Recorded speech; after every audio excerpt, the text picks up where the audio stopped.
Hello everyone, thank you for joining me today.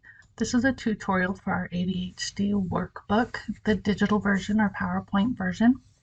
So once you click on the link and you download the PowerPoint version of the workbook, what you'll want to do to get into Google Slides is open up your slides, click on this little file here, and upload. Then you can browse or you can drag the file into the box and it will upload it for you. And here you are. I'm going to give you a quick walkthrough, but if you have any questions, please let me know.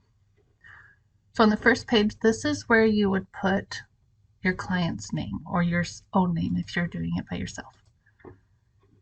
Click on the text box and then type in your client's name. I'll just use my own. I'm going to highlight the whole thing and make it way bigger.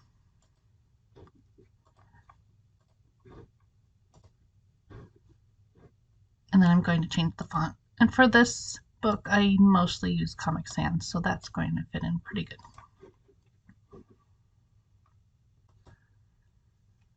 On the next page, you'll find a QR code that clients can scan if you want them to have their own or if you want somebody else to have a copy. On this slide and a couple other slides, there's check boxes.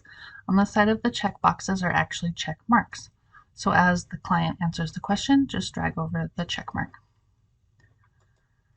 For the digital version of this page, what you'll want to do is go through each of the words, and if the client says yes, that's me, then you would leave it. If they say no, that's not me, just highlight it and delete. There's a lot of information in this book. So for the pages that have 2 slides, so this one, for example, has the nervous system with just a little bit of highlighted information and some illustrations. That's the slide that you will share with the client.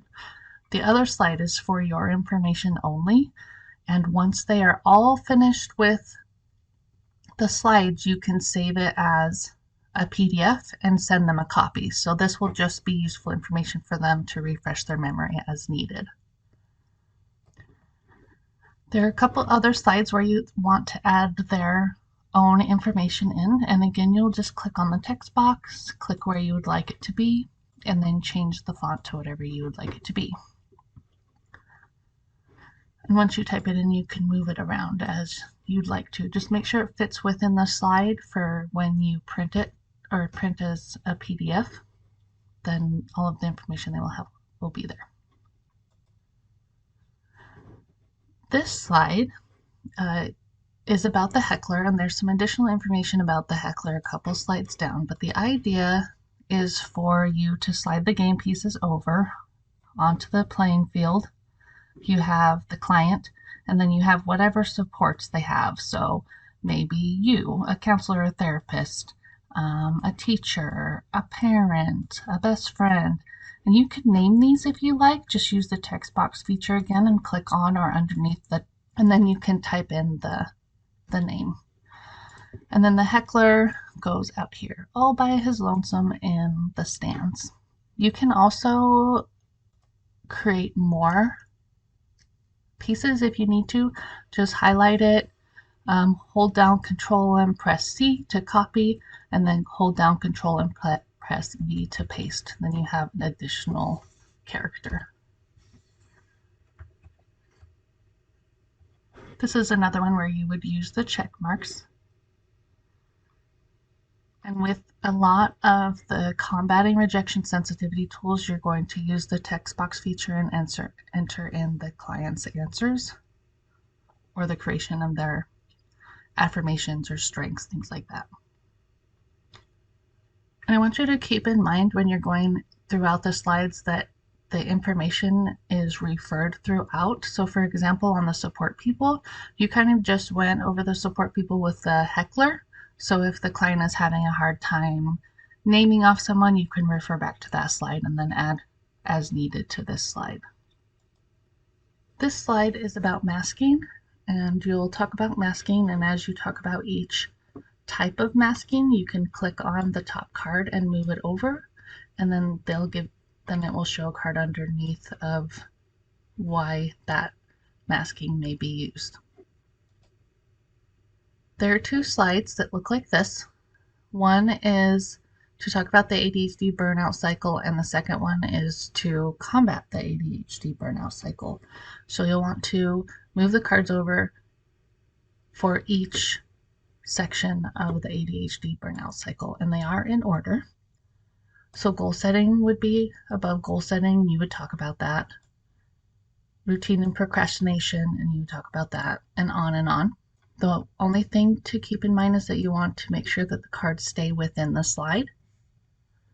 So when the client completes the workbook, you can send them the completed PDF without having anything cut off. The slides are 8.5 by 11, so that they should coordinate to an 8.5 by 11 printed copy well.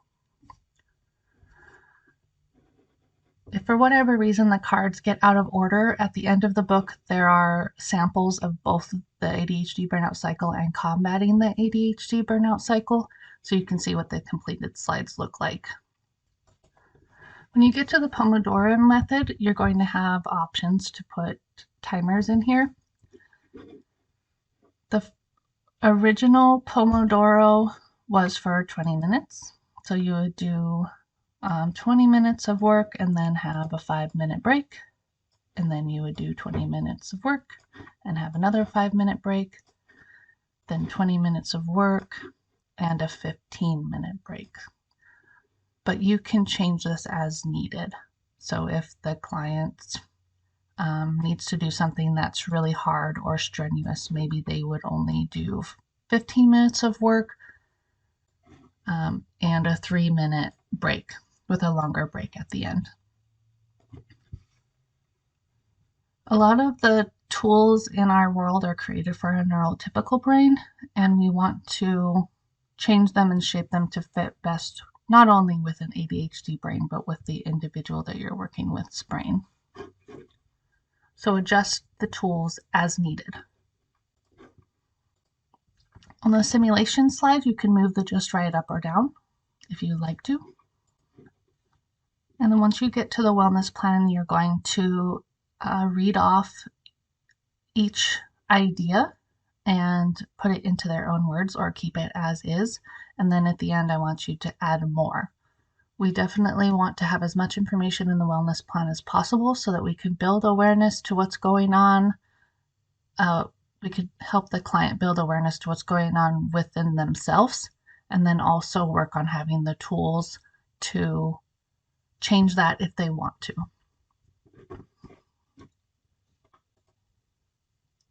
For the circle of control and responsibility, we have some just basic ideas here.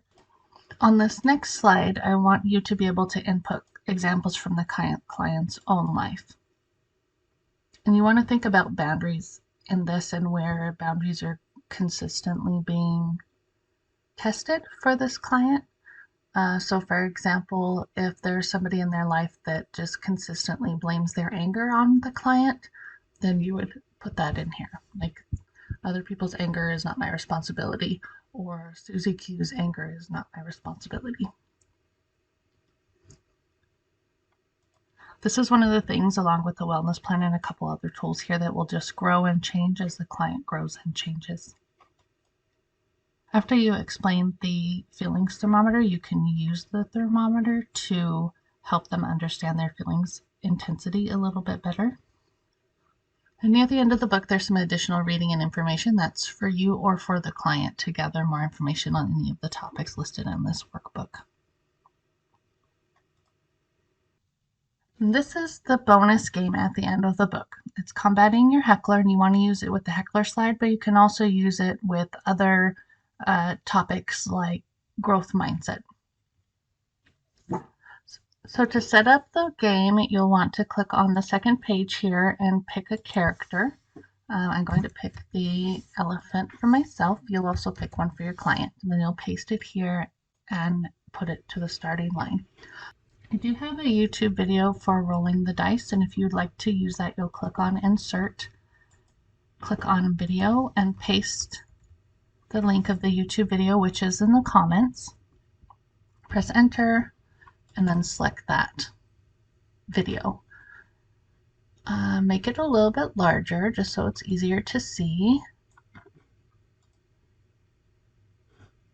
And the board game is set up. Each of the colors or outlines of colors correspond to a certain support person or the heckler. So you have the coach, support people, heckler, and the challenge. For the challenge cards, you'll want to use a challenge card plus a heckler card. To roll the dice, there's a couple of options. You can have a regular dice that you just roll for each of you. You can have a dice and the client can have a dice, and you can just roll for your own turns. Or you can click play on the video and the client will tell you when to stop. You'll click stop, and that's how many spaces they'll go. And then you can just start playing it again and do your turn.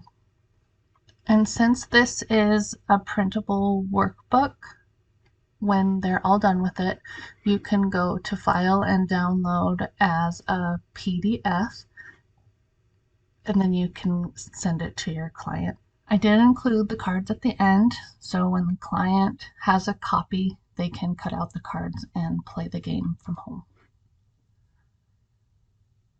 And that's all there is to it. Thank you so much for your purchase and for watching my video. Be sure to click like and subscribe so you can be notified when new products come up for sale. And if you have any questions, please let me know.